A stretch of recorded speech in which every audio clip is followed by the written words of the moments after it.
Assalamualaikum warahmatullahi wabarakatuh. Alhamdulillahirabbil alamin. Wassalatu wassalam ala asyrofil anbiya wal mursalin Sayyidina wa maulana Muhammadin wa ala alihi wa sahbihi ajmain, amma ba'du. Sebagai hamba Allah yang beriman, mari kita panjatkan puji dan syukur kehadirat Allah Subhanahu wa Ta'ala yang telah memberikan kekuatan, kesehatan lahir dan batin kepada kita semua, sehingga kita dapat mendengarkan khotbah ini dalam rangka menghambakan diri kepada Allah Subhanahu wa Ta'ala. Gerakan nasionalisme yang dikembangkan di Eropa adalah nasionalisme sekuler yang bertujuan untuk mempersatukan negara-negara Eropa dan memecah belah umat Islam yang tersebar di berbagai negara dengan alasan perbedaan bahasa, ras, dan budayanya agar umat Islam lemah dan mudah dijajah. Namun realitanya terbalik. Gerakan nasionalisme yang dibawa kaum imperialis dan masuk ke dunia Islam justru menyadarkan kaum muslimin untuk bangkit dan melepaskan diri dari kungkungan penjajahan kaum imperialis barat. Jika ditinjau dari sejarah peradaban dan politik Islam, gerakan nasionalisme Eropa yang kemudian berimplikasi positif pada semangat nasionalisme di dunia Islam sangat berpengaruh terhadap perubahan wajah dunia Islam.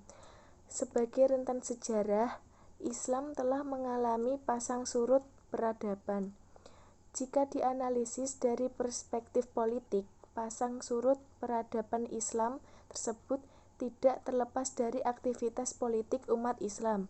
Dengan politik itu, kaum muslimin dapat menghantarkan peradaban Islam ke puncak kejayaannya, dan dengan politik itu juga kaum muslimin mengalami kegagalan dan kemunduran.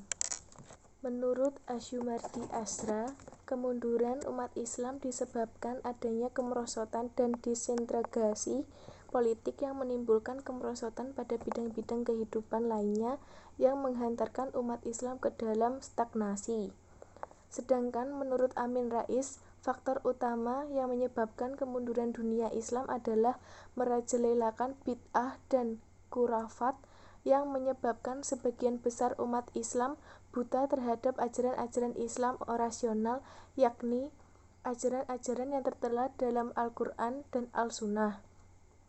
Ketika umat Islam terlena dalam kejumutan, terpuruk dalam stagnasi, dan termarginalkan dalam kehidupan internasional, sebaliknya masyarakat Eropa justru sedang memasuki masa pencerahan yang dikenal dengan Renaissance.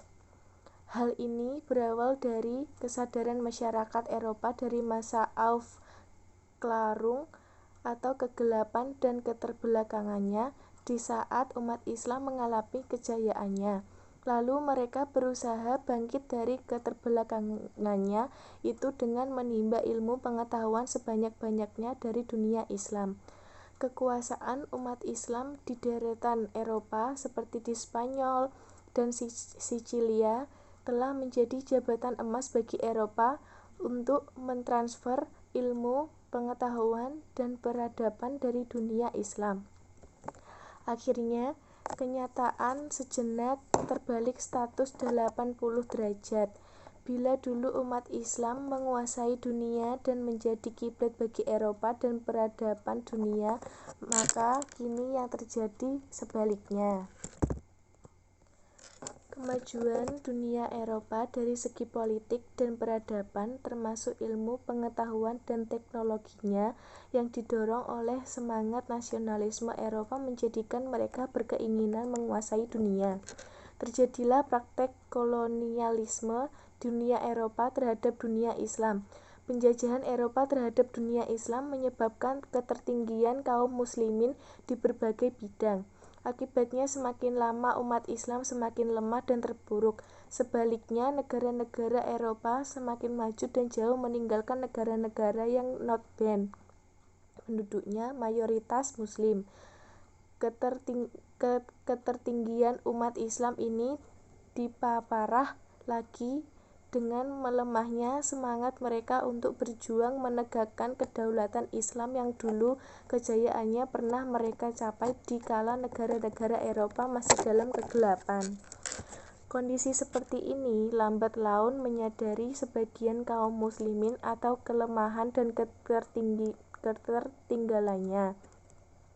Akhirnya umat Islam bangkit dengan semangat persatuan dan cita-cita kemerdekaan untuk melepas diri dari penjajahan kolonial Eropa yang diilhami oleh semangat nasionalisme Islam.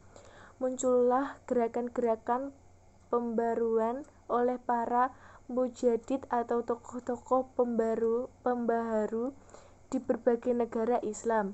Walaupun zaman kebangkitan umat Islam disialir pada awal periode modern atau tahun 1800-an Masehi, namun menurut Harun Nasution pada periode pertengahan pun sebenarnya telah muncul pemikiran pembaharuan di dunia Islam, terutama di kerajaan Turki Utsmani atau Harun Nasution. Gerakan kebangkitan Islam ini diawali dengan lahirnya gerakan revivalisme Islam atau revivalisme pramodernis yang muncul pada abad ke-18 dan 19 Masehi di Arabia, India, dan Afrika. Tokoh utamanya adalah Imam Muhammad ibnu Abdul al-Wahhab pada abad ke-18 Masehi. Sebenarnya ia melanjutkan pemikiran tokoh ulama sebelumnya, yaitu Imam Ahmad ibnu Hanbal pada abad ke-12 Masehi dan Imam Ibnu Taimiyah pada abad ke-14 Masehi. Setelah itu lahir gerakan modernisme Islam klasik yang muncul pada pertengahan abad ke-19 dan awal abad ke-20 Masehi di bawah pengaruh ide-ide Barat. Tokoh utama adalah Jamaluddin al-Afghani, Muhammad Abduh, dan Muhammad Rashid Ridha. Kemudian lahir kembali gerakan pemurnian agama Islam gaya baru yang disebut non-revivalisme Islam atau revivalisme Islam pasca modernisme. Tokoh utamanya adalah Hasan al-Banna, Muhammad Sayyid, Abdul A'la al-Maududi, dan Taqiyuddin al-Nabhani. Setelah itu muncul lagi gerakan modernisme Islam gaya baru yang disebut dengan non-modernisme Islam. Para tokoh pembaharuan Islam kontemporer pada abad ke-20 Masehi. Salah satu tokohnya adalah Fazlur Rahman dari Pakistan yang berpemikiran liberal dan radikal. 1. Masuknya nasionalisme dalam dunia Islam.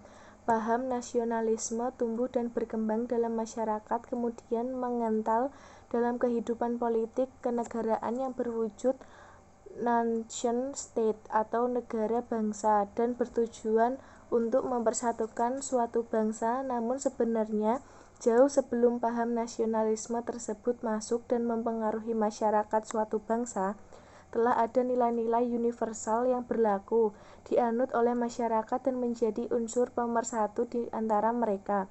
Nilai-nilai itu adalah agama, terutama agama Islam, sehingga mau tidak mau nasionalisme akan bersentuhan dengan nilai-nilai agama Islam yang telah lebih lama berada di tengah-tengah masyarakat muslim saat itu.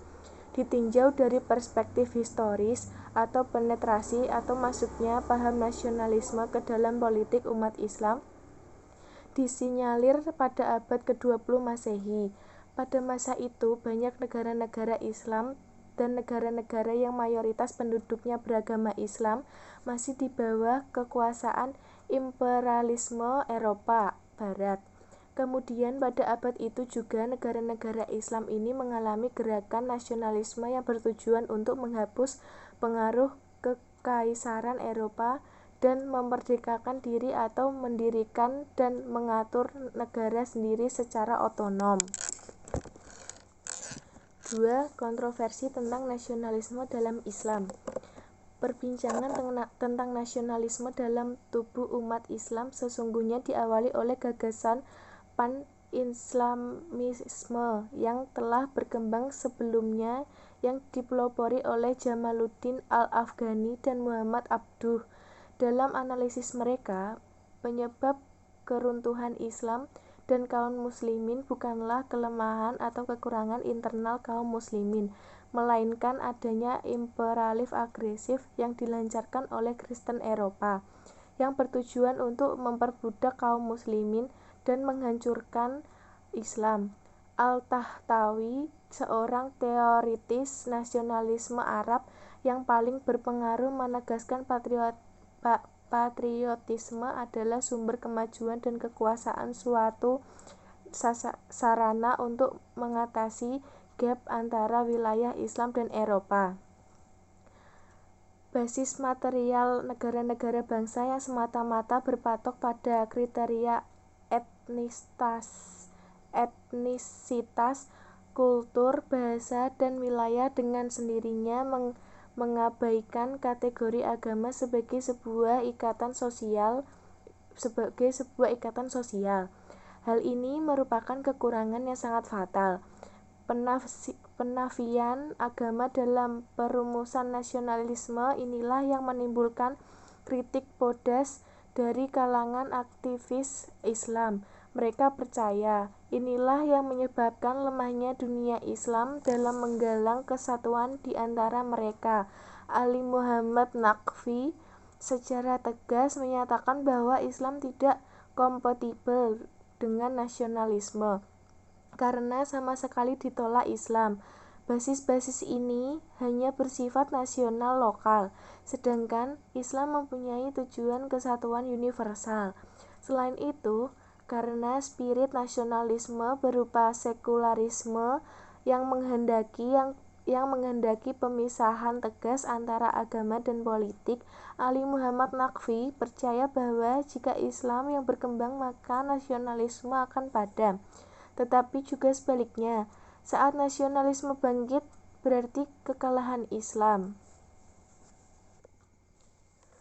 Menurut Robert N. Bellah, pencopotan nilai kesucian atau kesakralan dalam memandang kepada suatu suku atau kabilah merupakan sebuah keniscayaan, sehingga dengan pencopotan itu tidak dibenarkan untuk menjadikan suatu suku atau kabilah sebagai tujuan pengkulturan atau pengabdian.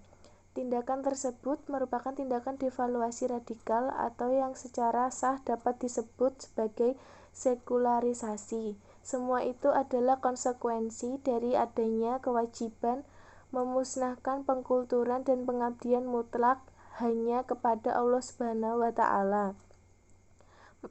Robert N. Bellah mengatakan bahwa devaluasi radikal, sekularisasi atau desakralisasi berdasarkan faham ketuhanan yang Maha Esa atau tauhid itu merupakan unsur ketiga mengapa prinsip organisasi sosial Madinah dianggap modern.